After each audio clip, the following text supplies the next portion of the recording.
Hey guys! Today we're moving on to the next reptile in the series, the Panther Chameleon. In these videos, I've been sharing my method for custom mixing acrylic paints to match a color palette. With the help of an online color picking tool, I created a palette of colors pulled directly from images of colorful reptiles. I've been using these colors as a guide while I mix paint to create some truly nature-inspired pour painting art. I love mixing new colors. Watching them transform with each addition is mesmerizing. I can spend hours just mixing paint. While I don't claim to be an expert in color matching, it is fun to try and get them as close as possible. My mixing style has evolved over time. The more I mix, the closer my colors get to being a match. A lot of it is done by sight, but this isn't really a thing that can be taught. Everyone sees color differently. What you see may be slightly different from what I see. The way we perceive color is just our brains interpreting light, so it's naturally a bit different for everyone.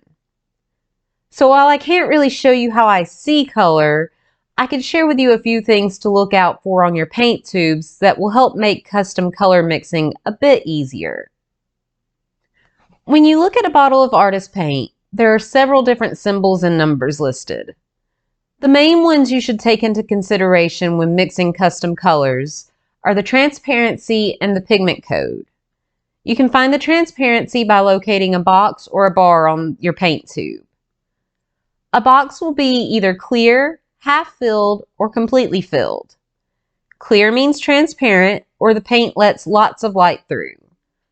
Half-filled means semi-opaque or lets a little less light through. And completely filled means the paint is opaque or it lets the least amount of light through.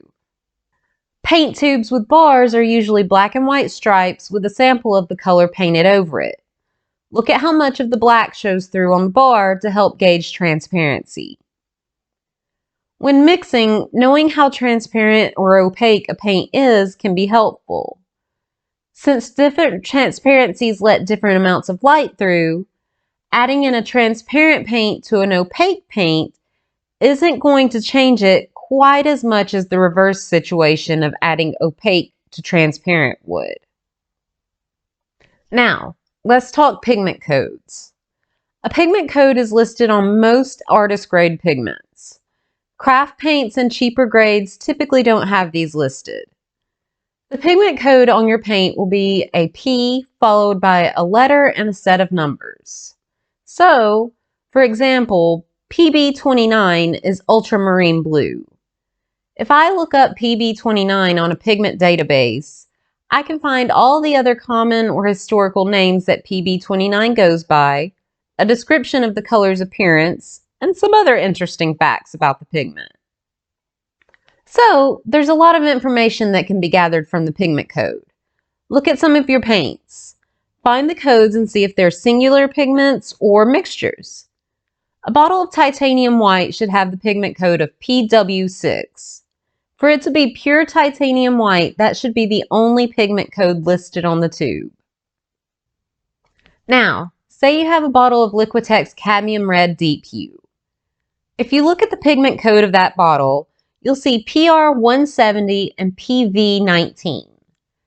Cadmium is considered toxic, so paint companies have created hues or blends of pigments to give artists as close of a match as possible without the toxicity. You can still find true cadmium paints, but they're more expensive and, like I said, kind of toxic. Cadmium red deep hue is a mix of a red pigment and a violet pigment. Cadmium red medium hue, on the other hand, has a pigment code of PR170 and PR9, or two red pigments. Why does this matter? Well, if you're mixing with cadmium red deep hue, you should now expect your colors to have a slight violet blue tone overall. If you mix with the cadmium red medium, your mixed colors will not have that extra violet pigment, so will be more of a pure red. You can search for free pigment databases online, but to start out, you don't have to know what each and every pigment is. Just pay attention to the letter. Is it a red pigment? Blue? Is it a mixture of pigments? If so, what are they? Knowing what pigments are in your paints to start with will help you to better gauge what your end result will be when mixing custom acrylic paint colors. Remember, mixing too many pigments will result in muddy looking colors. So, if you're working with hues or other mixture colors, keep an eye out on what pigments are actually being used to make them. I did a series on mixing acrylic paints with mica and interference. I'll leave a link in the description if you would like a bit of a deeper dive into color and light theory when it comes to mixing. Mixing custom acrylic colors is a process of trial and error. I have been mixing my own colors for a few years now, and I still have times when I just completely bomb the color I'm going for. Unless it just ends up too muddy to deal with, I'll set it to the side and work with it more at a later point. Just because the result isn't what you needed at the moment doesn't mean it can't be used later. The color that you felt you messed up may actually be a perfect match for the next palette you work with. Don't let the bumps discourage you from exploring what your paint can do. There are endless amounts of colors out there waiting to be made. Find a mixture that you love and take it one step further by adding in pearl or mica powder. That extra bit of sparkle may be the thing that elevates your acrylic pour to the next level of awesome.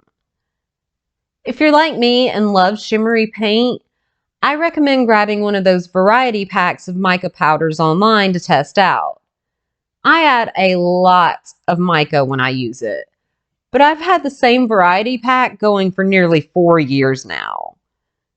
They're a great way to test out colors and get a feel of how they work before jumping into some of the more expensive mica pigments available. I decided not to use mica or interference in this series and instead opted for metallic cell activators or backgrounds. This is the first time I've spun a canvas quite this large, so I apologize that it's a bit off center at some points. This one was fun to do. I'm starting to enjoy pouring on slightly larger canvases. Spinning a large piece is fun, but extremely messy. I was covered in paint by the end of it, but I think the results were worth it. I love the wide variety of cell sizes across the canvas. I achieved this with the way I'm pulling the activator over the colors. When I switch directions during the swipe, I'm changing the way the paint's layered on the swipe tool. This seems to be forcing the cell activator to break apart even more, resulting in smaller cells being formed. In the next video, I'll be working on a smaller canvas, 8x8, with the same Panther Chameleon colors. The results are so incredibly different from this pour, I can't wait for you guys to see. While this pour has deep, vivid colors, the next one is almost neon in its vibrancy. So, if you haven't already, don't forget to go ahead and subscribe so you don't miss it. It might just be my favorite pour out of the bunch so far. Alright guys, that's it from me. I'll leave you to the rest of it.